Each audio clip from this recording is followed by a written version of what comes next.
January 1945, the Western Pacific, just after dawn. Low clouds drift above a narrow strip of coral and volcanic sand. The night's rain still clings to palm leaves and canvas tents. Along the shoreline, Japanese infantrymen stand in loose formation, rifles resting against their legs, eyes trained toward the sea. The air is quiet but not calm. War has taught them never to trust silence. Far out beyond the reef, the distant hum of aircraft engines returns, not approaching in attack formation, not high and fast, low, careful, deliberate moments earlier. An American aircraft had been hit by anti-aircraft fire and vanished into the water beyond the horizon.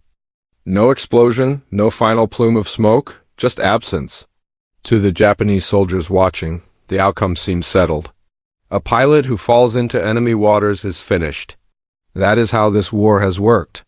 That is how they themselves have been trained to believe. But now, the engines are coming back.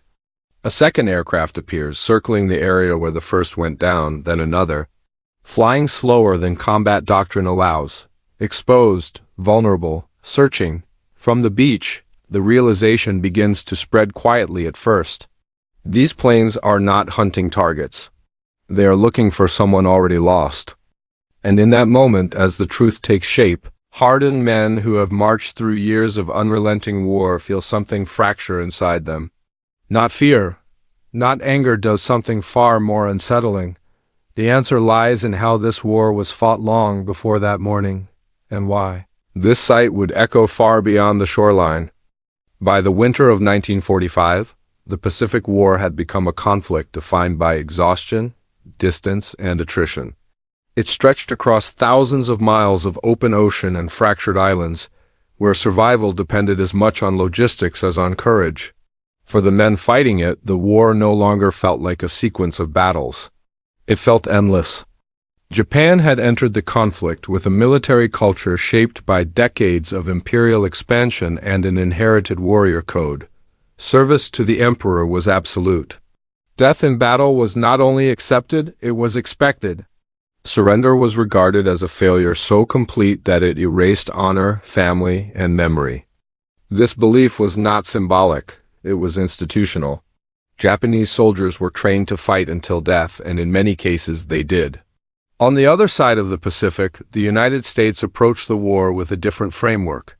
American forces emphasized industrial power, rotation of personnel, and the preservation of trained manpower. Pilots, in particular, were considered an irreplaceable resource. Their training took years. Their experience could not be quickly replicated. Losing a pilot was not merely a human tragedy, it was a strategic loss. Early in the war, this difference rarely surfaced in visible ways. Combat was violent and fast. Aircraft were lost daily over water or jungle. Many crews simply disappeared. Rescue, when attempted at all, was sporadic and often improvised. A downed pilot was assumed dead unless proven otherwise. But as the war expanded, so did American reach. Long-range bombers crossed deeper into enemy territory. Carrier groups operated closer to Japanese-held islands. With each new operation, the number of airmen exposed to being shot down increased. And so did the urgency of bringing them home. By 1943, American commanders began to recognize a pattern that could no longer be ignored. Crews who believed rescue was possible fought harder, flew longer, and returned to combat sooner. Morale rose measurably when pilots knew they were not alone once they left the deck or runway behind. This realization led to a quiet but profound shift. The United States began organizing dedicated air-sea rescue units. Amphibious aircraft, fast launches, submarines, and even surface ships were reassigned or modified for a single purpose: retrieving downed airmen, sometimes from waters still controlled by the enemy. To Japanese observers, this behavior was baffling. In the Imperial Japanese military, a soldier who fell behind enemy lines was already considered dead. Attempts to retrieve the fallen were rare and usually discouraged. Resources were for the living who could still fight. Risking additional men to recover one who had failed was seen as wasteful, even dishonorable. As American aircraft began returning again and again to the same patch of ocean or jungle clearing, Japanese units took notice. Reports filtered up through command channels. Enemy planes circling for extended periods. Seaplanes landing under fire. Submarines surfacing near contested shores. At first, these incidents were interpreted tactically. Perhaps the Americans were mapping positions, testing defenses, setting traps.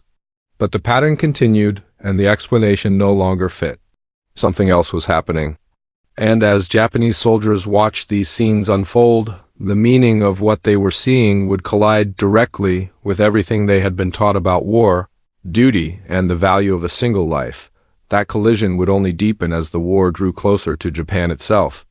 By late 1943, the American approach to air warfare in the Pacific had evolved into a system built not only around destruction, but recovery. The distances were vast, the margins thin.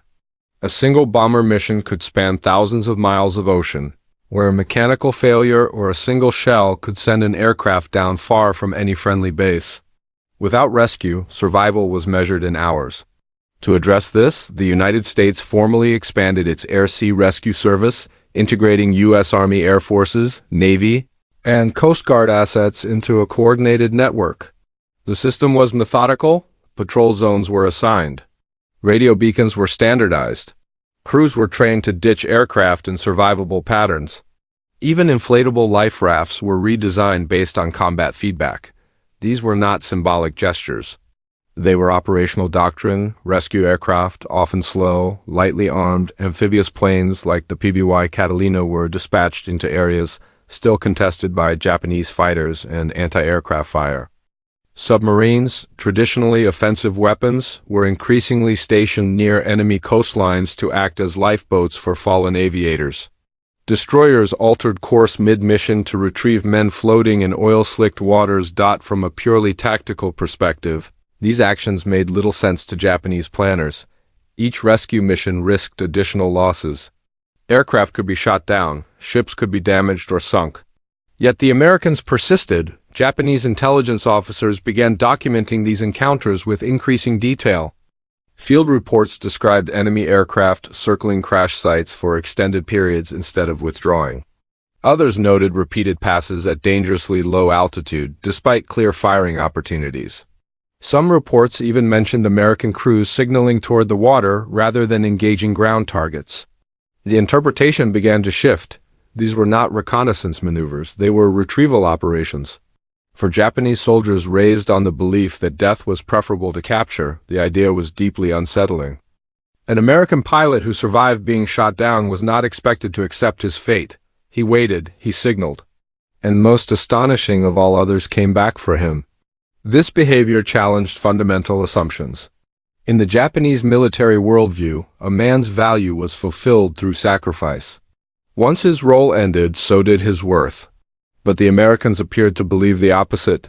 That a man retained value even after failing, even after being defeated in the air. By 1944, as American forces advanced through the Philippines and toward the Ryukyu Islands, these scenes became more frequent and harder to ignore.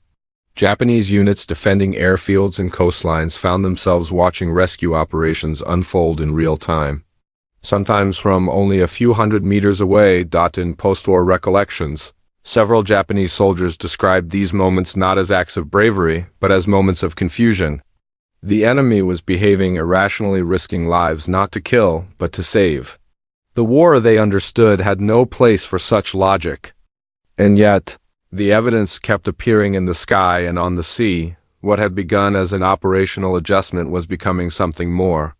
A visible expression of how two civilizations understood warfare itself.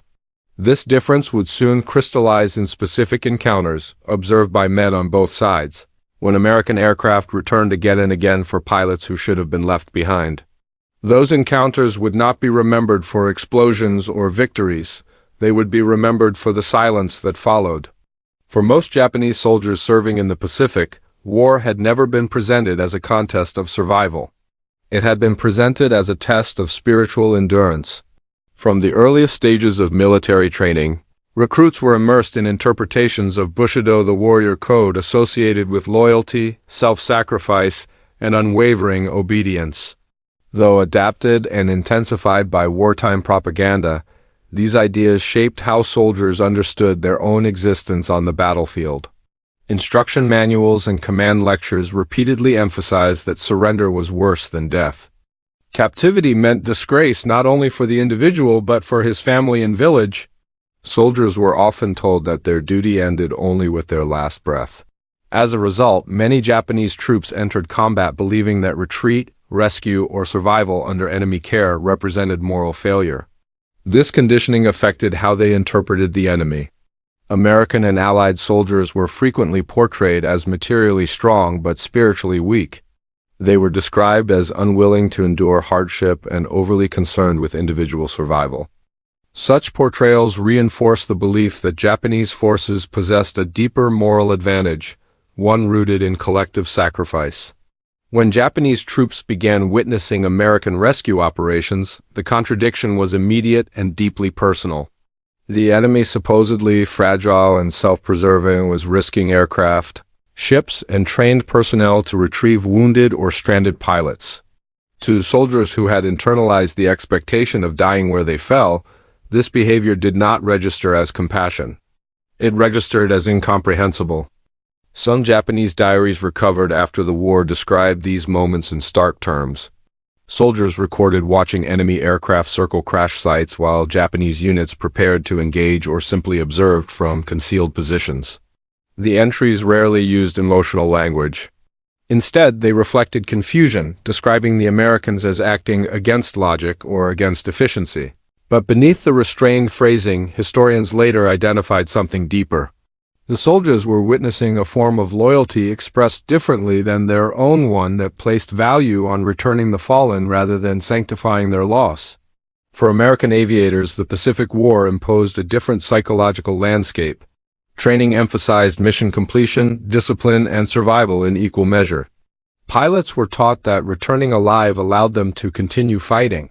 Survival was not seen as weakness. It was considered operational necessity. From early flight school onward, American airmen received survival briefings that covered ditching procedures, raft deployment, emergency signaling, and evasion techniques. Maps were issued with designated rescue zones. Radios were calibrated to frequencies monitored by search aircraft and naval units. The message was consistent: if you survived the crash, the system would try to reach you. This doctrine shaped pilot behavior in combat. Crews who might otherwise have fought to the point of certain destruction were encouraged to abandon aircraft when survival remained possible.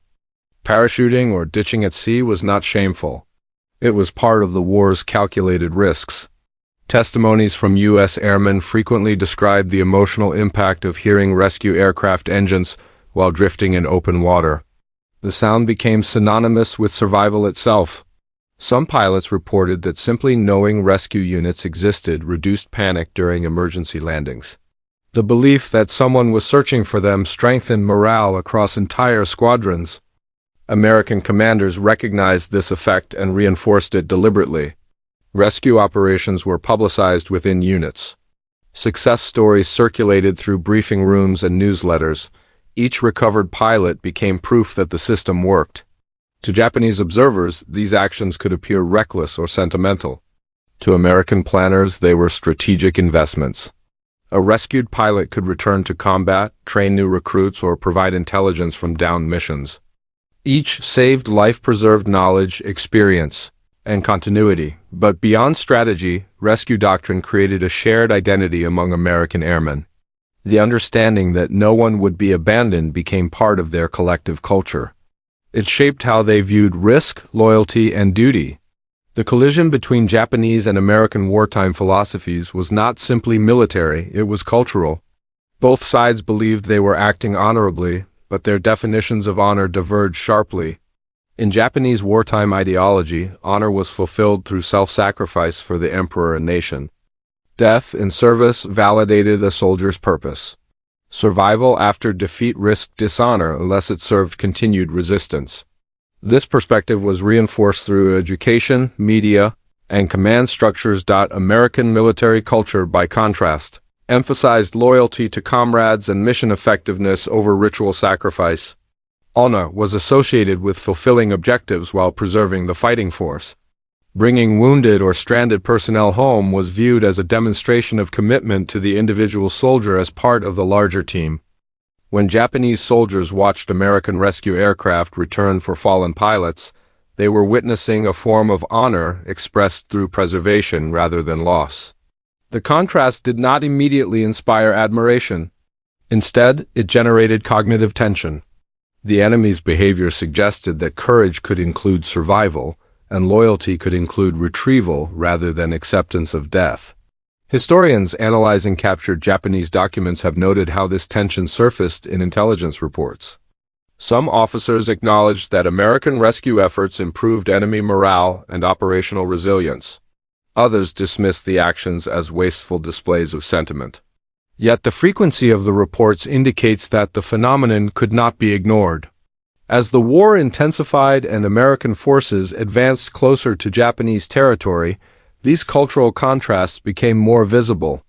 Each rescue mission was no longer just a tactical maneuver. It was a demonstration of how two wartime societies define the meaning of a soldier's life. And as these definitions collided across contested skies and hostile shorelines, they began shaping encounters that would soon reach a far more dramatic and emotionally charged stage. From a battlefield perspective, American rescue missions were among the most dangerous operations conducted in the Pacific. They violated several basic principles of air combat. Rescue aircraft flew low and slow, often lingering over known enemy positions. Amphibious planes landed on open water within range of coastal artillery and small arms fire. Submarines surfaced near hostile shores, exposing themselves to detection and attack. These risks were fully understood by American planners. Rescue missions were not spontaneous acts of heroism. They were approved operations with calculated probabilities. Commanders weighed the likelihood of recovering aircrew against the danger of losing additional assets. In many cases, the decision still favored rescue. This choice revealed something fundamental. American doctrine placed extraordinary value on trained airmen. By 1944, the United States possessed overwhelming industrial capacity, but experienced combat pilots remained a finite resource. Each recovered aviator represented preserved tactical knowledge, leadership potential, and operational continuity. Japanese defenders, observing these missions, recognized the vulnerability. Anti-aircraft crews reported clear opportunities to engage rescue aircraft and sometimes did. Yet, even when American planes were damaged or forced to withdraw, they often returned again. The persistence itself became a message. In Japanese post-war interviews, some soldiers recalled feeling disbelief at the repeated exposure. The enemy was not retreating from danger, but willingly entering it for someone already lost. This contradicted Japanese battlefield logic, where preserving combat strength meant abandoning the fallen. What appeared tactically irrational began to take on symbolic weight. The Americans were demonstrating that retrieval was worth risk. That loss was not acceptable if it could be reversed. While enlisted soldiers reacted emotionally, Japanese officers were tasked with interpreting what these actions meant. Intelligence summaries from the latter half of the war reveal careful documentation of American rescue behavior. Aircraft types were identified. Flight patterns were logged. Repeated appearances over the same coordinates were noted. Some officers initially suspected deception. Perhaps rescue aircraft were bait, intended to draw anti-aircraft fire and reveal positions. But as rescue attempts continued even when no tactical advantage was gained, this explanation weakened. Captured documents and post-war interrogations indicate that Japanese analysts eventually acknowledged the true purpose of these missions. The enemy was retrieving personnel. For officers trained to value discipline above individual survival, this recognition was unsettling. It forced a reevaluation of American morale. A force that would risk resources to recover a single man might also fight harder to protect each other in combat. That cohesion could not be easily disrupted by casualties. In some cases, Japanese commanders issued warnings to ground units to be cautious when engaging rescue aircraft, not out of mercy, but to avoid revealing positions unnecessarily. Yet the emotional impact on rank-and-file soldiers could not be controlled as easily. When Japanese troops watched American pilots pulled from the sea under fire, the act bypassed ideology and struck at something human. The enemy was behaving in ways that did not fit the moral categories they had been taught. War depends on clarity, friend and enemy. Victory and defeat, Life and death? The Pacific War was especially rigid in these divisions. Atrocities on both sides hardened attitudes and reduced empathy. Dehumanization was a survival mechanism. American rescue missions disrupted that clarity. To Japanese soldiers who had been conditioned to see surrender and survival as dishonor, watching an enemy return for his fallen created a moral dissonance. If the enemy valued his men enough to risk himself, what did that say about the enemy's character? And by extension, about the assumptions used to justify killing him. This disruption did not immediately translate into mercy or changed behavior. Combat continued with ferocity. But beneath the surface, something shifted. Several Japanese veterans later described moments of emotional conflict when witnessing rescues, describing feelings of sadness, confusion, and even grief, emotions rarely acknowledged during wartime. In some recorded accounts, soldiers admitted to crying in private after observing rescue attempts. Not because the enemy had survived, but because the act exposed a dimension of war they had been denied, the permission to value life beyond death. These reactions were not universal, nor did they alter the outcome of battles. But they mattered. They revealed that even in total war, moments existed where ideology fractured under the weight of human observation. Those fractures would become most visible during specific encounters. When American rescue operations unfolded directly in front of Japanese defenders, leaving no room for abstraction, and it was in those moments, brief, dangerous, and irreversible, that the war's emotional center shifted. The turning point did not arrive with an explosion or a breakthrough. It arrived quietly, carried on the steady beat of propellers over open water. By early 1945, American air operations had intensified across the Western Pacific. Carrier task forces struck airfields, shipping lanes, and coastal defenses in preparation for the final advance toward Japan. With this increase in tempo came a rise in losses. Aircraft were damaged by flak, clipped by fighters, or forced down by mechanical failure after long missions. On one such morning, an American aircraft failed to return. Japanese units stationed along a contested coastline observed the descent. The aircraft, already trailing smoke, did not break apart in midair. It descended under partial control, striking the sea beyond the reef. No fireball followed. Just a spreading stain of fuel and debris. To the Japanese soldiers watching from shore, the event appeared concluded. In their experience, a downed pilot over enemy-controlled waters faced a single outcome: death by drowning, exposure, or eventual capture, none of which altered the strategic picture. The sea would finish what the guns had started. But within minutes, the sound returned. An American aircraft appeared at low altitude, circling the crash site. It did not attack the shoreline. It did not climb away. It stayed, banking slowly, marking the position. Soon after, another aircraft joined it. Then another. These were not combat maneuvers. The planes flew too low, too steadily. Their paths overlapped deliberately, as if drawing invisible lines on the water. Japanese anti-aircraft crews tracked them, fingers tense on triggers, awaiting orders. Through binoculars, observers could see something unexpected. A small object in the water, a life raft. A figure moving. The meaning became impossible to deny. The Americans were not withdrawing from danger. They were returning to it. Not for victory, not for territory, but for one man in the sea. As minutes stretched into longer intervals, the rescue effort intensified. An amphibious aircraft approached, skimming the surface, exposed and slow. Japanese soldiers could clearly see the aircraft's hull touching the water, remaining there far longer than safety allowed. For the first time, many of the observers understood what they were witnessing. This was not an anomaly, it was policy. The Americans expected their pilots to live, and they believed it was their duty to bring them back even from under enemy guns. Some Japanese units opened fire, others hesitated. Orders varied by command and circumstance. But even when shots were fired, the rescue continued. The aircraft lifted off again, heavy and vulnerable, climbing gradually away from the water. It did not attack as it departed. It simply left, carrying its cargo of survival. Along the shoreline, silence followed. Veterans later recalled that this silence felt heavier than bombardment. The act they had just seen did not fit the war they understood. It did not align with the lessons drilled into them since enlistment. The enemy had violated the unspoken rules of sacrifice and abandonment, and in doing so, they had forced their observers to confront a truth that could not be shelled away. The war was no longer just about who could endure death more completely. It was about who refused to accept it as inevitable. The rescue did not end when the aircraft disappeared beyond the horizon. For the Japanese soldiers who witnessed it, the moment lingered long after the sound of engines faded. It remained in the mind, replayed in fragments, low-flying planes, a figure in the water, an enemy who returned instead of retreating.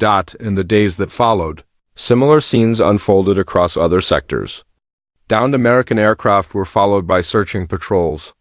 Amphibious planes appeared where none had been seen before. Submarines surfaced briefly near hostile shores, their presence fleeting but unmistakable. Each incident reinforced the same conclusion: this was not chance. It was doctrine. Japanese officers recorded these observations with increasing clarity. Intelligence reports acknowledged that American forces were deliberately recovering aircrew whenever survival was possible. Some documents noted the psychological effect on Japanese troops, though the language remained restrained. Phrases like unexpected behavior and contrary to established military logic appeared in after-action summaries. At the individual level, the effect was far less controlled. Several Japanese veterans later described emotional responses they had not anticipated. Watching American pilots rescued stirred feelings that conflicted with years of conditioning. Some spoke of envy, not of material strength, but of the permission to be saved. Others described sorrow, not for the enemy's survival, but for what they themselves had been taught to surrender without question. One former infantryman recalled that he realized in that moment that if he were wounded or isolated, no one would come for him. The understanding did not weaken his resolve to fight, but it changed how he understood his own value within the system he served. In rare instances, these realizations surfaced even during combat. Japanese soldiers who encountered wounded American airmen later in the war sometimes hesitated, unsure how to reconcile the enemy's behavior with the ideology that demanded absolute hostility.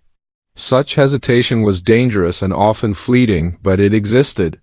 American forces, unaware of these internal fractures, continued their operations unchanged.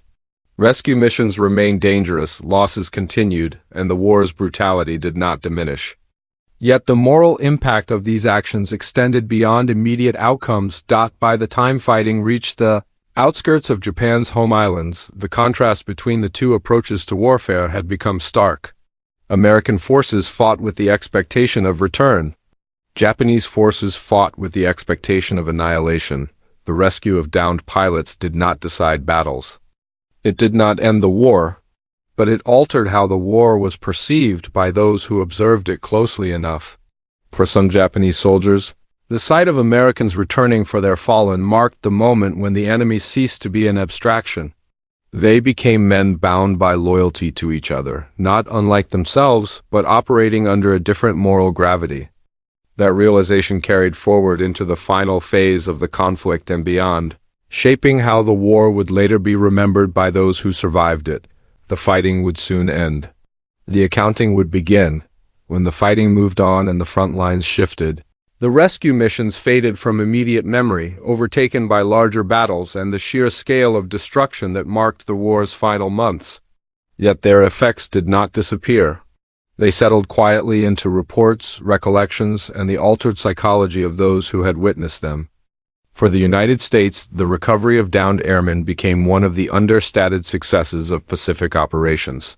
By 1945, thousands of pilots and crewmen had been retrieved from open water, jungles, and contested coastlines. Official after-action reports emphasized measurable outcomes: higher pilot survival rates, improved morale, and the retention of experienced aircrew who could continue flying missions or train replacements. Commanders noted that airmen flew with greater confidence knowing that rescue assets were actively deployed. This confidence translated into operational endurance. Crews were willing to press missions deeper into enemy territory, aware that survival did not end with being shot down. In a war defined by logistics and attrition, that psychological edge mattered. For Japanese forces, the aftermath was less tangible but no less real. The Imperial Japanese Army and Navy did not formally revise their doctrine on surrender or retrieval. The culture of sacrifice remained intact until the end of the war. But among individual soldiers, the witnessed rescues left impressions that could not be erased by orders or ideology. Post-war interviews conducted by Allied occupation authorities occasionally touched on these moments, even when not directly prompted. Veterans spoke of strange scenes at sea or enemy aircraft that returned when they should not have. These recollections were often accompanied by long pauses, as if the speaker were still weighing the meaning of what they had seen. In some isolated cases, Japanese soldiers admitted that these observations complicated their view of the enemy. The Americans were no longer merely faceless attackers backed by overwhelming industry. They were men who risked themselves for each other, even when logic and safety argued against it. This realization did not absolve the violence of the war, nor did it undo years of suffering. But it introduced ambiguity where certainty had once ruled. And in a conflict sustained by absolute beliefs, ambiguity was powerful. As the war ended and Japan faced defeat, these memories resurfaced, blending with the shock of surrender and occupation. They became part of a broader reckoning, one that extended beyond strategy and into questions of value, duty, and what it meant to survive. Those questions would continue to echo as former soldiers tried to understand the war they had fought. In the years following Japan's surrender, memory became a second battlefield. Veterans on all sides struggled to reconcile what they had done with what they had witnessed. Official histories focused on campaigns, tonnage sunk, aircraft lost. But in personal accounts, smaller moments often carried greater weight. For some Japanese veterans, the image of American aircraft returning for their fallen resurfaced repeatedly in memoirs and oral histories. These recollections were rarely framed as admiration. More often, they were presented as moments of profound confusion, instances when the war momentarily failed to conform to its own logic. One former naval conscript, interviewed decades later, described watching an American seaplane land under fire to retrieve a pilot. He did not describe anger. He described silence. The silence of realizing that the enemy operated under assumptions he had never been allowed to question. He admitted that this realization stayed with him longer than any battle. Such testimonies did not suggest a widespread change in wartime behavior. Combat in the Pacific remained brutal until the final day. Prisoners were still mistreated. Rescue attempts were still fired upon.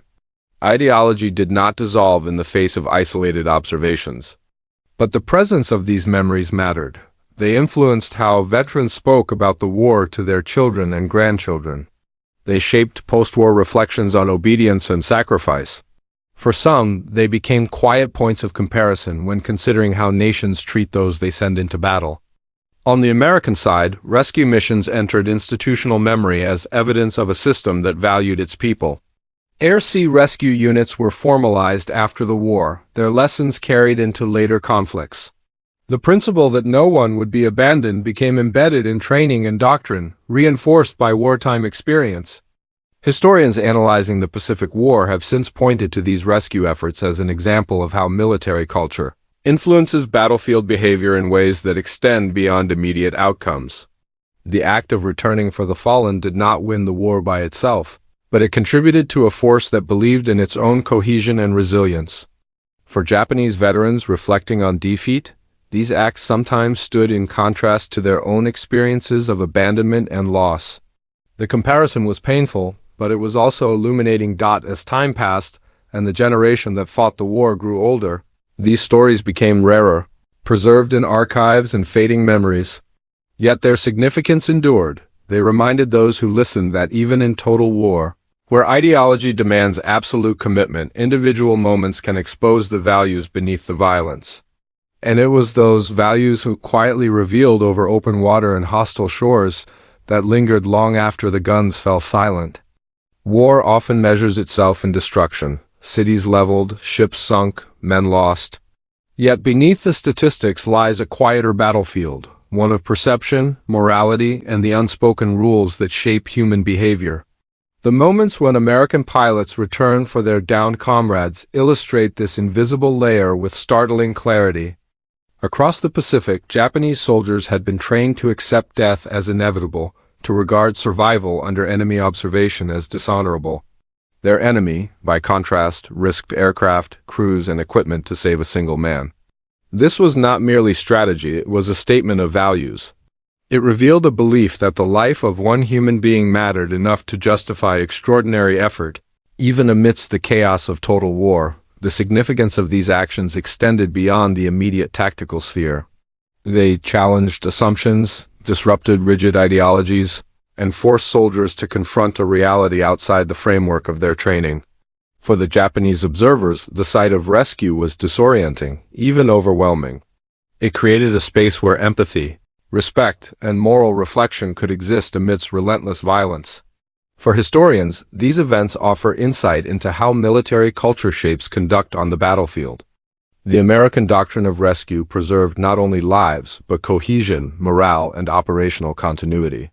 For the Japanese, the contrast revealed the limits of indoctrination and the enduring power of human observation to unsettle the most entrenched beliefs. Ultimately, the story is not about victory or defeat. It is about choice. Even in the midst of war's brutality, Americans chose to return. The enemy could choose only to watch.